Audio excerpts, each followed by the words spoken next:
Is there more to midlife than just getting through it? Absolutely.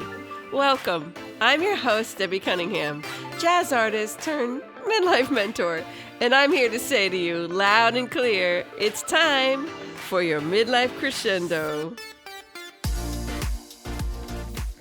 Well, hey friends, welcome back and happy November. Did you know that long-term caregiving of a loved one can sometimes lead to addiction for the caregiver? That's what we are discussing today on the podcast with my guest, David Hampton. But first, big news, Midlife Crescendo family. We've got not one, but two exciting announcements. First up, we've just launched Midlife Crescendo merch. From cozy sweatshirts and hoodies to stylish ball caps and tote bags, there's something for everyone. And with holiday gift giving just around the corner, it's the perfect time to grab some swag for yourself or surprise your midlife besties. Head to midlifecrescendo.com or check the link in the show notes to order. Plus, we're running a pre-holiday sale. Use the code THANKFUL for 15% off through November 2nd. And if that's not enough, my audiobook for Dancing in the Kitchen is finally here. Woo! If you're new to the show, you may not know that I'm a jazz recording artist and also the author of this book, which dives into marriage and relationships. Dancing in the Kitchen combines stories behind my songs with real-life stories from couples who've navigated tough seasons to stay in love. And it's filled with strategies to help build lasting love in any relationship. Until now, it's only been available in print and ebook form. Just go to debbiecunningham.net/book for direct links to where it is currently available. More sites will be rolling out over the next few weeks. It's also listed on midlifecrescendo.com. And here's a special connection. Today's podcast guest was actually interviewed in the book, so as you listen, you'll get an even deeper perspective on his story. So get cozy with some merch, tune into the new audiobook, and let's keep building strong, loving relationships together. As you listen to today's episode, remember two meaningful stories are woven together here. One for the caregiver facing the challenges of providing care, and another for those navigating the experience of receiving it. No matter where you are in this journey, I believe David's honesty and inspiring story will offer you just the encouragement you need. So here's my conversation with David.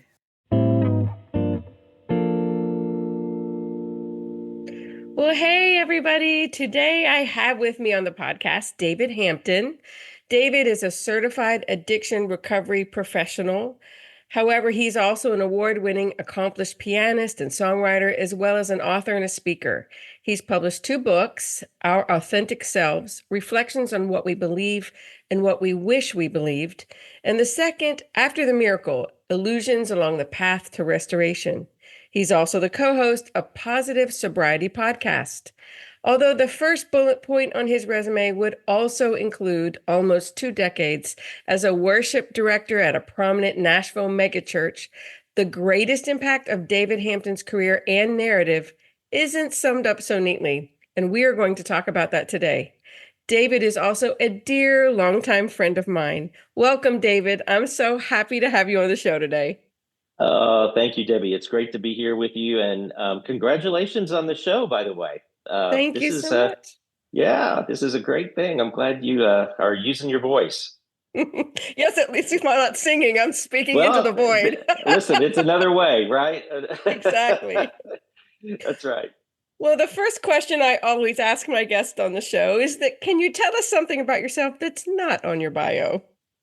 Oh, yeah. Well, there's an awful lot that's not. Yeah. So I will tell you, this is just an obscure little weird, quirky fact. I am absolutely consumed with YouTube, particularly the home DIY, redecorate, restore, do over shows. I don't know why, but I think partly it's, when I come in from being in the office, I'm just inundated with a lot of really hard stories all day long. And Sure. when I come home, I want to watch somebody build a birdhouse. I don't want to, I don't want to sit and watch a drama about family crisis or another drama about where somebody's getting into some really terrible stuff.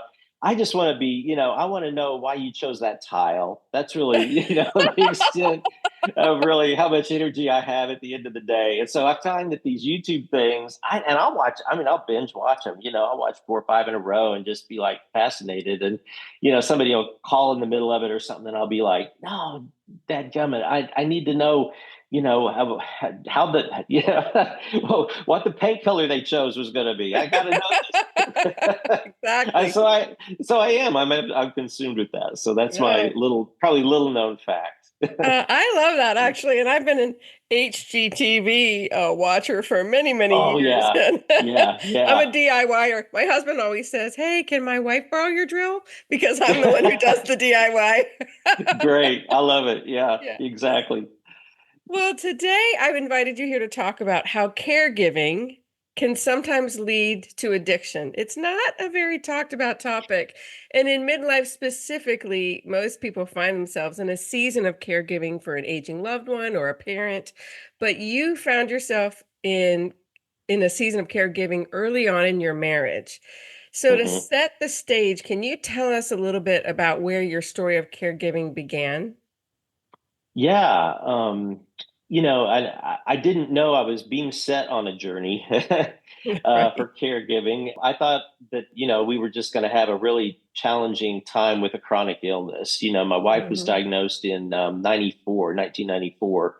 She had a case of MS that was a little bit. It became a very progressive form of MS. There are different types, different ways MS shows up in people, but hers started out with some real pesky symptoms. Numbness, tingling, dizziness, fatigue, lots of UTIs, no real ability to fight off a virus, and just weird optic nerve stuff in her eyes. And that took years, actually. You go to the doctor for this symptom and you come home, and then a month or two later, you find yourself back at the doctor for that symptom, and wonder why your numbness in your feet coincided with when you got a cold, and those kind of weird things. And of course, everybody looks at you like, oh, there's no correlation. That's just coincidence. But Mhm. her progression was in 1994, so that would have put me at about 34 years old at And how that long had time. you been married at that point?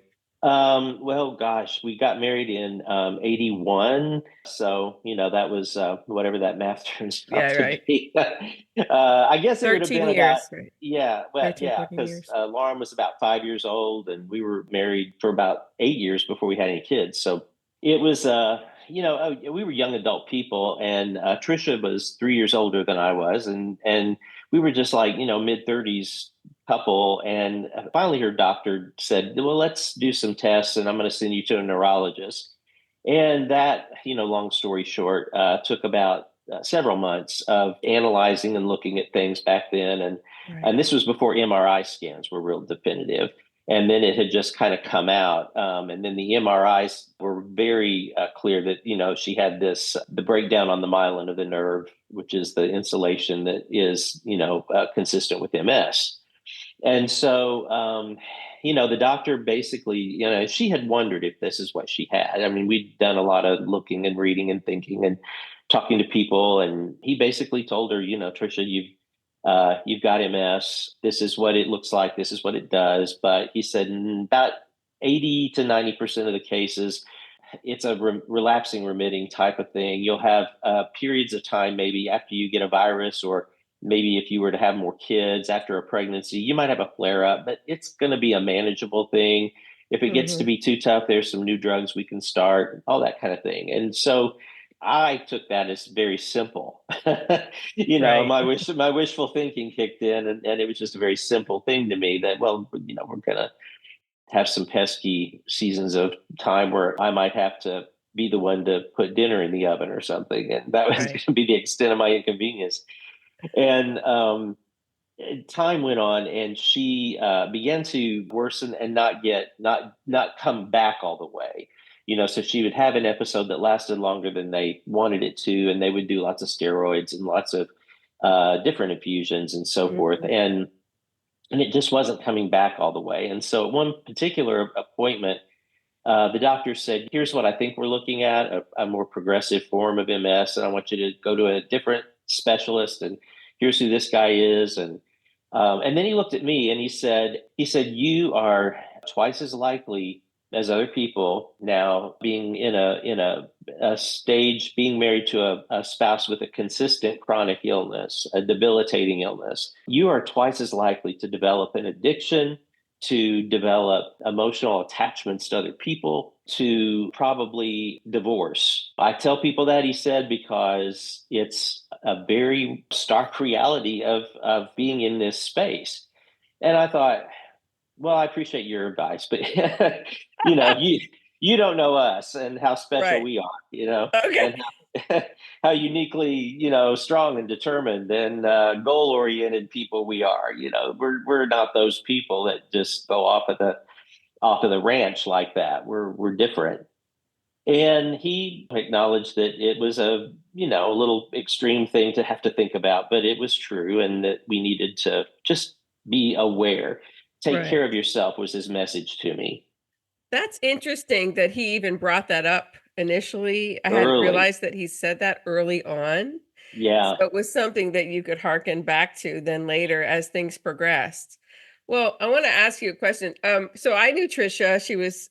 She and I had many delightful conversations actually before worship yeah, team rehearsals. Um, and yeah, I loved yeah. her dearly. But I know that in the beginning of the progression, you adjusted expectations. We talked about this when I interviewed you for Hmm. my book, Dancing in the Hmm. Kitchen, and that you adjusted expectations and just did the things that you could do as opposed to focusing on what you couldn't do. But Right. at what point did things change? Well, that's a good question and a little hard to pin down, but I think the shift really happened when she began to really sustain a lot of injuries. She was, I mean, her and her stubborn streak was, Yes, I it remember. went, clear to the bone. She would refuse. First, she would refuse to use a walker. She wasn't going to do that. She wasn't going to be this, woman in her 40s walking around with a walker. That just wasn't going to be her. But then it became the only way she was really going to be mobile and be safe. And then, she wasn't going to go out in public in a wheelchair. She wasn't going to do that. She didn't want to be the person that people looked at Right, differently. And we experience things very gradually. I tell people all the time, it's sort of the frog in the pot. right, You're just, it's just getting hotter, but you really don't realize it because you're just dealing with the next way to accommodate this thing that's moved in with you, right. this disease. Mhm. So I think really when she started falling and breaking bones, and she would go into rehab facilities for weeks at a time to try to get rehabilitated and get back on her feet and do those kind of things. And we were in and out of lots of places, but the more time that she was healing, the more time in bed that she ended up spending. And then, of course, with Right, MS and her type, the more use of her body that she would lose. I mean, her muscles would atrophy and things like that. And so, sort of a spiral where this happened and it caused this. And then she had a hard time bouncing back from that. And ultimately, she was just in bed a lot, and she found it easier to just either be in one place in the house, than right. to try to get around. So if she wanted to be in the living room, she could be, but getting back and forth to the bathroom, things that all of us take for granted, for her required very decisive strategy. Yeah, I think around the time that she was getting into this space of the wheelchair and having to negotiate how to do those kinds of things, but there were always changes, things that were just happening. And so eventually, I think when I moved my office to the house, started working from home most of the time, except for when Right. I had meetings and rehearsals at the church where we were. And that was probably a telling thing, because I realized that a lot of my time was starting to get taken up with her needs, and I was doing a lot of my work at night. So I'd go in the office in the evening and finish up what I didn't get done and get, all the necessary things done. And I'd go to my meetings during the day where I had meetings, but when I didn't, I was home and I was working. But then there were just a lot of details to being home. Absolutely. So was there a tipping point when the alcohol came into play? Well, yeah, alcohol's been my friend since I was in my teens. So that Okay. was, it was sort of a preset thing, I think, for me that I didn't know was going to be such a default mode, because for me it was I drank casually and socially as a young Right. adult, and we would have some things at home occasionally. We would keep alcohol at home occasionally, but I began to drink more when I realized that this was not going to be manageable in the way that I thought it would be. And I knew, when I took my first drink at 13 years old, it was like my warm hug from God. Oh I mean, no. I That's young, distinctly, David. it is, but I distinctly remember that I didn't feel anxious. I didn't feel perfectionistic. I didn't feel shame. I didn't feel inadequate. I felt peace, I thought. And it was a very peaceful feeling. And to be a real wound tight kid at 13, which I kind of was, I was a pretty anxious kid. And so it really worked well for me for a while. And it allowed me to kind of take what I would always say, take the edge off of my day or my whatever. And I don't think I knew it at the time, but looking back, really, and lots of therapy, uh, I realized that I made a bargain with God. I thought that if I had to put up with this crap in my life and that it was going to require, it was going to involve all these things that are going to be taken away. Right. This is the marriage you're not going to have. This is the list of vacations you're not going to take. These are the things you're no longer going to get to do. Here is the list of things you do have to do now because your partner's gone and you're sort of a single parent. So my bargain with God was if I have to deal with all this crap, I get to drink. And Oh. God can sign off on it or he can not. And Okay. either way, the deal was the deal. So let's pause there just for a second. Pause there for a second because I know, tell us about how you managed all of this and really becoming a single father because it's hard enough to be a single parent, but to add all the caregiving in the mix, I'm sure Hmm. that tipped the card a bit. Oh yeah, because when I think especially when it's a spouse that's sick, Hmm. needing the care, you're very alone, and you realize it gradually. You realize you're sort of sad, but you don't know why. And then you realize you're sort of sad a lot, but you don't really know why. And then you begin to pinpoint that you are spending an inordinate amount of time alone, and not just alone in your house with this person that's struggling, but you're more and more isolated from friends and from things you would do, but you Right. don't want to leave or you can't leave or you think you can't leave. And I think the loneliness just starts in, and then you realize that you go to the kids programs by yourself, and I would video them and bring them home and show them to Trisha, and she would watch them with Laura and our daughter, and that she would vicariously sort of get to experience it.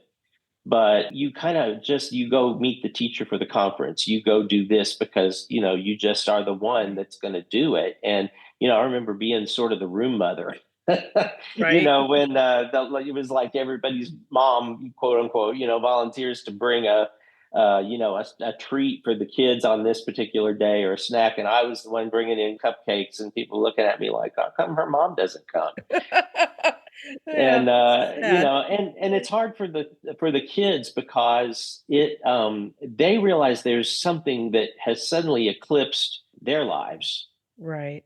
And kids are pretty egocentric, by nature, and aren't we all? But their world has been interrupted, and suddenly, as Lauren describes it now, she said it's like this thing was always in the middle of everything, and there wasn't room for me, or there wasn't room for us to have what maybe other people experienced in that way. So I think there's this caregiver loneliness, isolation. You are gradually realizing that if it's going to happen, you're going to have to do it, and that sort of is a scary realization because then you realize, wow. this could go on for a very long time. Right. And how am I going to do that? And I don't know how to be a mom and a dad, and I don't know how to be a provider and a caregiver. And I hated the term when they first started calling me. You go to the doctor and they said, "Now, are you her caregiver?" And I was like, "No, I'm her husband." Well, I Right. understand, but are you the caregiver? Are you the I person that's know. primary in charge Yeah. of her care? And I'd be like, "Well, caregivers wear white shoes and smocks and scrubs, you know." Right. I don't do that, but it changed. I Yeah. mean, it just changed everything eventually. And At, so at what I point did you see you were out of control? well, I drank a lot. I drank often and I drank a lot. And I didn't think I was really looking for excuses to drink, but I realized that I was starting to plan my day around. I would Wow. plan, my meals around when I got to drink before I prepared them. Because since I was cooking, I'd have a glass of wine or three while I cooked. Okay. And then Trisha Yeah. would say, "Is that your first glass of wine?" And I said, "Well, yeah." And it was the first glass I had dirtied up, so it was technically my first glass. And God. when she'd realize I was lying to her, my reasoning was, well, if you weren't bugging me about my drinking, I wouldn't have to lie to you. So I think this is kind of your fault. Oh no, the blame. Just I was a great Oh, alcoholic. I mean, I could gaslight with the best of them. But what I realized, I was out of control when I was starting to have unwanted outcomes and negative consequences to my drinking. And I was willing to, instead of changing my habits, I was willing to try to change the circumstances so that I could continue in the behavior, but not have the bad outcomes. So, in other words, if you're going to get into a situation at home where you fall and break something, you have an episode of some unseemly kind of thing, like peeing in the floor somewhere or something oh like that. gosh.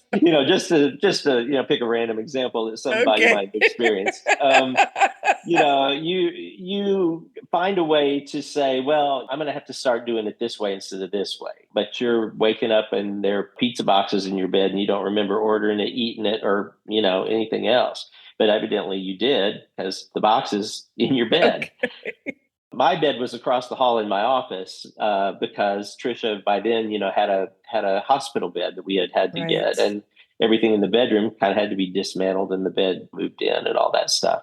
In 2005, I got sober, and thankfully, but it was a shift, and it was a very long, long time of me making excuses, denying it, and I was very functional. The thing was is Hmm. I would build my drinking around my responsibilities. But as soon as I thought I was done for the night or done for the day or done for whatever, I would just have what I had. Yeah. And yet I went and told a friend of mine what was happening with me, and I wasn't ready to say I had a problem, but I knew that something was going to have to change. And he said, "Well, David, normal people don't keep rum in the lawn spreader, Oh. so." Oh gosh. If you're hiding it and you're lying about it and Yeah. you're doing this and you're doing this, there may be a problem. And so anyway, along, those lines, I got help, and thankfully that corner turned. But I thought my life would get easier, and it didn't. It got harder. Thankfully, I was sober to do it. But the thing about sobriety is it's disruptive, because you feel what you feel and you know what you Mhm. feel, and you have to admit what you do and don't believe about your circumstances, and it changes your faith outlook, it changes your relationships in the best Right. of circumstances. So you kind of have that running in the background of the caregiving, in the foreground being the obvious thing everybody Right. sees, but in the background there's this deep pain that the caregiver, I think, is always experiencing in some capacity. It's a lonely place, and it's a hard place, no matter how much you love somebody and how devoted you are to them. Right. And it's a place where you feel very disloyal for what you think and feel at times. I Right. mean, I remember just having a throwdown with my therapist after I got sober, and her saying, "What is it that you feel and think that is so bad?" And finally, I Mm. just said, "Normal people don't pray for people they love to die." And that is something I don't have a category for, because it's not that I am praying it diabolically. I want her not to suffer. Or Right. God can take me and I don't have to suffer. Maybe that's it. But somebody here is going to have to go because I can't do this. And that's a very disloyal thing to feel and acknowledge and think. But you learn that you gotta tell yourself the truth. Exactly. You just, yeah. And being honest with those feelings is probably the beginning of the path to recovery and to Hmm. managing those emotions. Right. And you know that Yeah. as a It counselor, but Yeah, yeah. I mean, you've got to admit what you think and what you feel, what you think you should feel. I tell people in the work I do now, you got to quit trying to be such a good Christian. right. You got to just sit here and tell yourself the truth, and you and God can sort it out. But it's not any less true just because you won't admit it, you know. Exactly. So. Exactly. So how was your process in that? Because eventually you obviously needed to get some help with caregiving Mhm. in order for you to be healthy. Can you talk a little bit about that process? Yeah. You know, I knew that I was going to have to take better care of myself, in the sense that, and that was going to be a whole lot more than just not drinking. Right, right. And I think that it was very hard for me to. My therapist said, you need to give yourself permission to take a short vacation by yourself and go somewhere and unwind. And I like, that is about the most disconnected suggestion I've ever heard. Right. you Well, it know, feels selfish almost, when you yeah, have I this mean, person who's so ill and you yeah, because my thing was like, well, yeah, why don't I go somewhere Trisha and I have always wanted to go together? That wouldn't Right. feel bad or self-centered at all. But I eventually realized that, taking short 3 or 4 days away, I could get people to fill in. I had some family that could be, I'd say, trained to help, and we had friends that would step in and help. She had a nurse visit that would come once a week just for a checkup, and then there was a nurse tech that came twice a week to help her with a bath.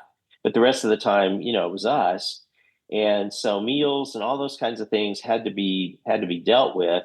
But I could pull together enough help to be gone 3 or 4 days. And I remember one of the first times I did it, I went to New York by myself. And I was going Mhm. to see some shows, and I was going to eat some good food, and I was just going to, and I was sober by then, thankfully. And just the whole time I was there, not the whole time, the whole first day or two I was there, you're just feeling like, oh, I should probably call home. I should probably check in. I should probably, and you have to just begin to trust that people can handle it. And if they can't, that's what 911 is for. And that's not to be, dismissive of anything that could go wrong. It's just that, if it's a really big crisis, there's still ways people can get Right. some help. But it takes a long time to give yourself that kind of permission to say, I need to not be here for a little bit, you Right. know. And honestly, too, I mean, Trisha wasn't always just excited about About you leaving, you that. mean? Yeah, Oh, yeah, yeah. yeah. So that We'd was have probably some really hard. serious conversations about that, where I just need a break, and she'd be like, "Well, why don't we just have people come during the day, and you can be here at night?" And I'm like, "Because that's not any different." Mm. And she was supportive ultimately, but it was an adjustment for her, because you're asking people to come in, you're asking her to accept people to come in and do the most personal things Right. in the world. And understandably, she's not going to throw you a parade for that idea. Right. And you you have to have know. that trust factor there. But also, you as the caregiver, it's so vitally important as caregivers that we take care of ourselves Mm-hmm. so we don't spiral into addiction. Yeah, yeah, because I think that, I wouldn't say that Trisha's illness caused me to become dependent on alcohol. Okay. But I would say that the circumstances were my best excuse, in the sense that I really fast tracked it. I don't know that I would have ever gotten to the point I did. I don't know, had this not all happened. But It was definitely a contributing factor. yeah, yeah, because that was the way that I was coping with a lot of things, a lot of emotional things that I didn't like about me, or Right. the world, or God, or anybody else. I could drink at it and feel a lot better about what I felt bad about.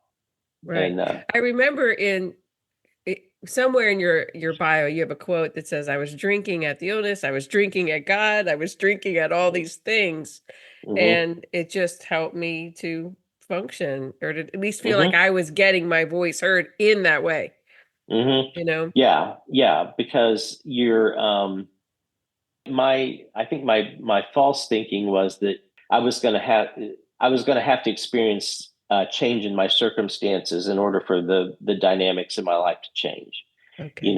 and so I kept waiting for God to change those circumstances, and that isn't how it works. Right. It's just the reality that I am going to have to adjust the way I either believe about this, handle it, my expectations about it. I'm going to have to suspend my mythology about fairness, Right. all those kind of things we fall into. Mhm. Caregiving in that sense too is a very it's a challenging thing in that the adversity doesn't necessarily change your beliefs or your ideas toward what you're doing. It reveals them. Yes. In fact, you talked about a report card in your first book. Do you want to talk a little about the report card theology you had with God, about how you were doing on your report card with him through all of Oh, this? Do you remember yeah, that? yeah, because I wanted to get all excellent scores in all categories. And I felt like, and part of it was just I had some bent theology, I guess, in the back of my head that Mm. said God's just kind of stepping back. He's allowed me this really difficult circumstance to see how I do, and Right. so I'm kind of like, well, I'll show him, I'll I'll ace this sucker, and that's how this is going to go. And I did. I felt like I was being graded in a way, Right. and it took me a while, and again, good old therapy, but to realize that I was the judge and jury here. Right. It was my voice I was hearing. It was my Mhm. voice that was the critic, and it was my voice that had these high bar expectations for what this should be. I don't know why I thought that there was some standard by which caregivers had to measure up to certain things, but that's what I thought, Right. certainly what I lived, and it's impossible. And so therefore, alcohol again, it was a great medicine, but part of recovery and sobriety is accepting, what is true and accepting yourself in your absolute truth, Yeah. knowing what those are and what that is, and where you're going to go with that. And so you have to admit hard things to yourself about what you're experiencing. And also your limitations, I would Yeah, think, being honest about what your limitations are. right. Yeah, because the reality in my situation, and I don't ever want this to sound callous, but there's a point at which your spouse isn't like your wife anymore. They're like your sick aunt, and you really love your sick aunt and don't want anything to happen to her. But the idea that you have this wife attachment feeling is sort of fades. And then that requires grief and grieving, because you're grieving a Yes. loss and you're grieving anticipatorily in an anticipatory way. Right. And so it's grief work to give care. Yeah, it's a lot of allowing what's true to be true, but understanding you don't have to pretend to love it all the time, Mhm. and that the person who's sick is probably not the person who's going to be your biggest confidant in the way you feel about it. Exactly. They've got their burdens to bear without my help. And they are also grieving. They Oh are yeah. also grieving this change in your relationship, and will you talk a little bit about, because we've talked about this before, but will you talk a little bit about the resentment that builds toward a caregiver? Because I hmm think sometimes people who are caregiving, when the person they're jumping through hoops to take care of begins to have a backlash toward them, they're like, "What in the world? I'm, like, living my life around you, and you're angry Yeah. with me?" Can you talk a little bit about Yeah. that? How normal that Oh is? yeah. Yeah. I always told people, the days that I didn't want to be me and that Trisha didn't want to be her, if those happened on the same day, it was really it was a dark it was a dark moment. But yeah, I think people, any of us, we resent the people we have to depend on, at some Mhm. level. I think that's what happens sometimes with teenagers and parents is that, they're still dependent on us, but they don't want to be. Right, And so there's this resentment they have toward us, but they need us. And right. I think that happens in caregiving a lot. And this person that's suffering is very unhappy in many cases, about being where they are. They're aware, very aware, most of the time, depending on the situation, that this is what's required of the people around them. And they're the center of things in a way they never wanted to be. And so in at least like in Trisha's case, she was a very, very capable person. She was a very high functioning person when she was in her best health and working and doing her Right. thing. She was very, very efficient and just, very independent. And so her thing became kind of trying to hyper manage us because then it gave her a sense that she still had some control and that she could still dictate how her life looked, not thinking that maybe it was greatly inconveniencing the people around her. And Right. so when we would either have boundaries or say, well, that's not going to work because here's the situation, that would be really disruptive to her. And there would be resentment that Mm. I can't believe you don't, want to help me do this or make this way or that way. You really have to understand that their resentment is not personal either. They have their losses in this, and it's a process. They're becoming more and more aware of what is and isn't going to be in their life. And I think that it's indicative of maybe where a person's level of acceptance in some ways is by the way they talk about the future, for instance, things that they don't allude to anymore. Someday when we do this, or when we Right. finally get to do that, and knowing that that's not going to happen. Right. And so there's a grief that they experience when they realize those things as well. Mm-hmm. Mm-hmm. So So, what would you encourage caregivers who are listening who might be in this situation, whether it's getting to the point of there's a lot of resentment or getting to the point where they're not taking care of themselves and they find that perhaps they might be falling into some addictive behaviors? Do you have any mm, recommendations for those listeners? yeah, I think first of all, just all along the way, from the first indication that you might be stepping into this role with someone, Right. you need people you can talk to and be honest with, who the people in your life who don't judge what you say. They just know it's Tuesday and you're hacked off about something, or you've hit your quota. You've got to be able to be around these people who you can tell your truth to without feeling judged and threatened, and like you've got to perform for them too. Right. It's just, there aren't any medals out there for that I know of anyway for model caregiver of the year for the people who can best put on that mantle and just wear it with all the grace in the world. You need people that you can sit down and be really honest with. Be honest with yourself about what you're doing when it comes to the things that take you outside of the situation. Where are your emotional attachments? Because when we detach from the people we love, in a way, not that we don't love them and not that we're not Right. still devoted to them, but there's a certain detaching, I think, that happens emotionally, just self-protection. And those attachments are going to go somewhere. I mean, they are. And Yeah. so, know your exit ramps and know what they tend to be in your life. When I'm feeling a need to attach to something and it's not a healthy relationship, do I tend to go over here? Do I tend to go over here?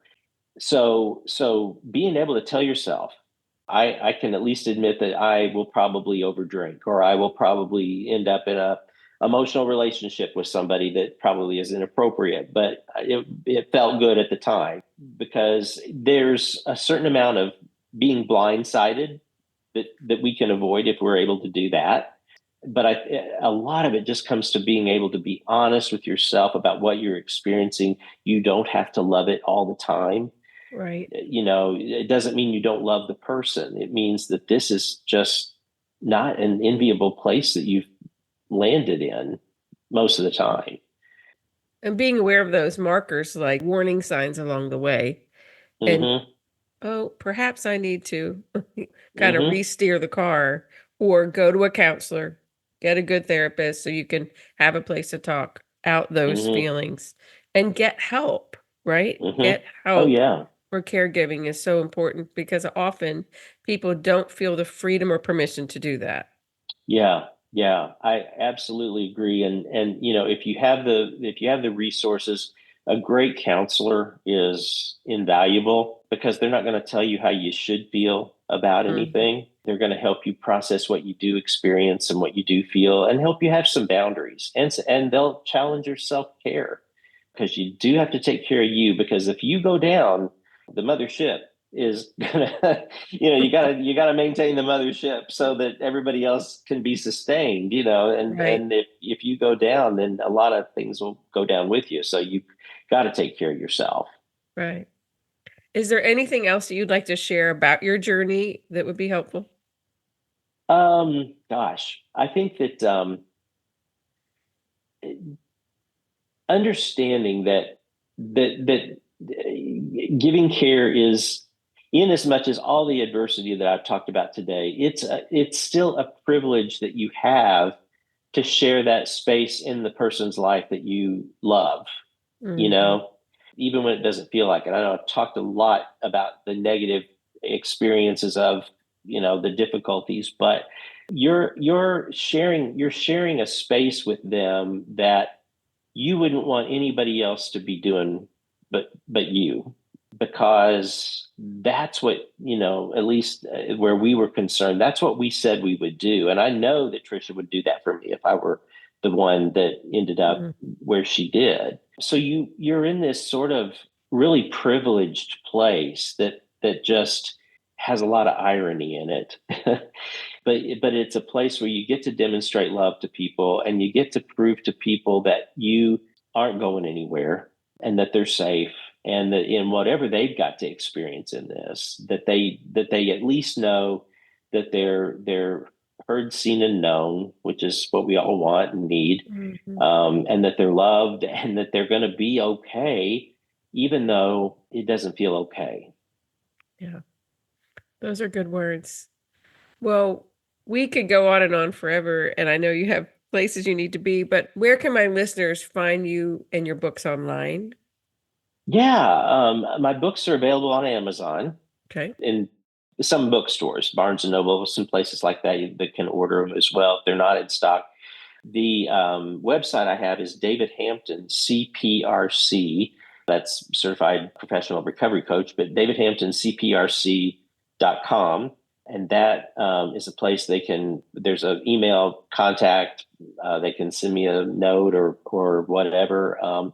And of course, the Positive Sobriety podcast, I can be contacted through that as well. So, but yeah, any of those places ought to find me. So, And I'll put all those links in the show notes as well so that you can find them and find David. Well, thank you so much for being with us today and just sharing your journey of caregiving and addiction. And I know that your work is so valuable in the world as you help other people heal and recover from their own addiction. So thank mm, you for well, allowing God to help you pivot into a different role, which obviously you hadn't hoped for, but that you're doing some great work in the world, David. well, I appreciate it, Debbie, and it's just great to get to visit with you. I appreciate you having me. I hope you enjoyed my conversation with David. He truly has walked a difficult road and allowed God to transform it into a new lease on life. As David mentioned in the interview, both the caregiver and the recipient of care sometimes disconnect from each other because it is challenging for both of them. In fact, often the recipient of care gets resentful of the caregiver, as you heard. Hang in there and make sure you are getting the support and the relief that you need. It is all a part of your caregiving journey. I'll post links to David's books, his website, and his podcast in the show notes. These are all great resources for you in your caregiving season. Again, if you want 15% off Midlife Crescendo merch, the code is thankful when you go to midlifecrescendo.com and check out. In the coming weeks, a different perspective on caregiving, balancing holiday burnout, and more. David and I already decided that we are going to do a part 2 segment about his journey through recovery sometime in 2025. So be sure to subscribe, click the follow icon wherever you listen so you don't miss an episode. Thanks for tuning in today, and remember, midlife is just a brand new season to find your passion and purpose for your grand finale. Talk next week.